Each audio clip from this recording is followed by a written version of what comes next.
Mae'r parc yma yn lle hyfryd i fynd am dro.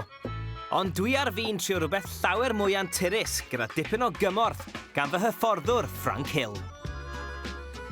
Reit, dyma fi'n mentro lawr Cythraul y Ceunant. Dros y Dibyn i ni mynd.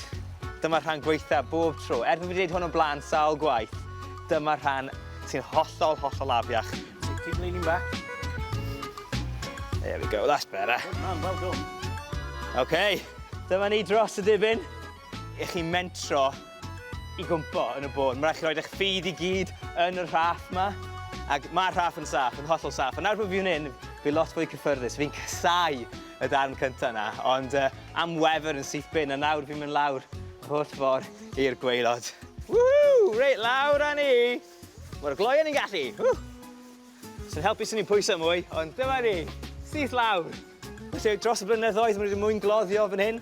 Do'n i ddim yn gwybod hynny o gwbl. A fel chi wedi gweld, reit ar y gwaelod fyna, dyna lle oedden nhw wrthi.